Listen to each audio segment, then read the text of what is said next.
So I'm here with Matt Fitzgerald, and he is going to be one of our facilitators for our upcoming GOTRIbal retreat and conference, going to be held on October 16th at the Mission Day Regency. So welcome, Matt. Glad to have you. Thanks. Thanks. So I wanted to ask you, what's your involvement with endurance sports? My involvement with endurance sports goes way back. I started running when I was 11 years old.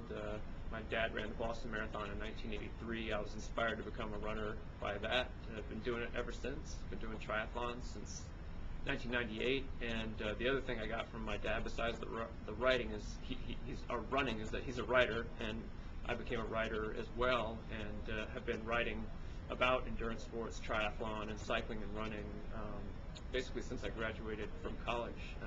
Right now I write for Triathlete Magazine, Inside Triathlon, Competitor Magazine, and Competitor.com.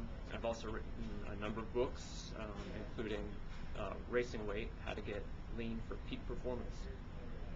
I've read that book, and that's a great book. Thank you. So I wanted to ask you, how did you hear about GOTRIbal?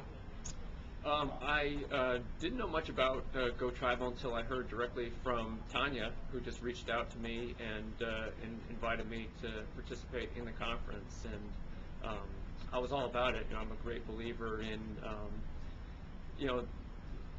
groups that help women especially get involved in endurance sports, and men and women are different. So a group that allows women to just encourage and support each other in that journey of becoming endurance athletes, I really believe in a lot. And, even though I'm not a woman myself, I'd like to contribute to that cause as I can.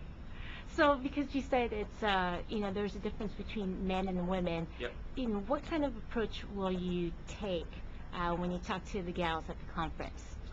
Yeah, well, I guess almost all the when I speak for groups, it's always a mixed group. So this will be something new for me.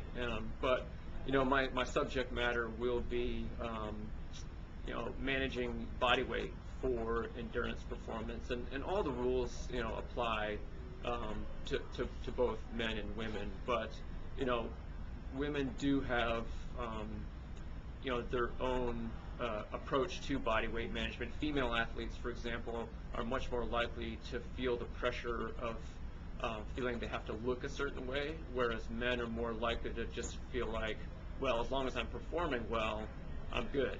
So I'm aware of those important differences, and I think that'll subtly flavor the way that I present at the conference. Oh, that sounds great.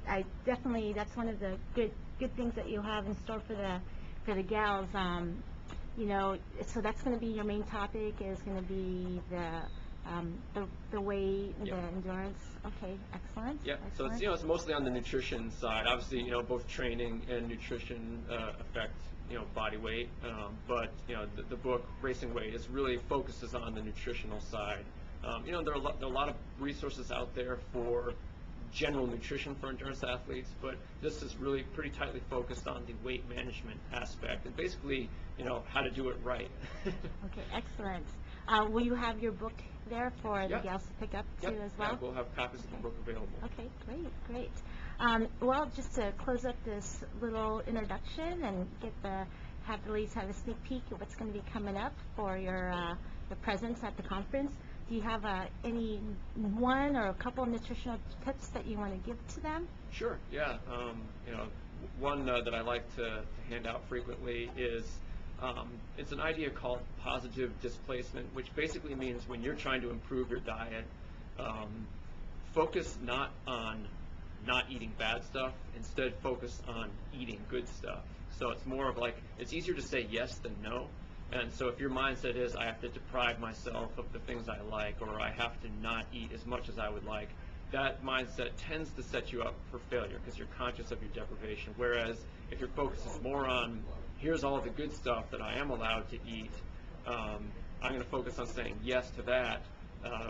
If you do that, if you sort of hit your quotas for the good stuff, you won't have much hunger or cravings left over for the bad stuff, and it's just a subtle shift in mindset that sets people up for more success in the long term in maintaining a healthy diet. I think that's giving us the okay to eat some chocolate once in a while. I do. Well, Matt, thanks for your interview, and we look forward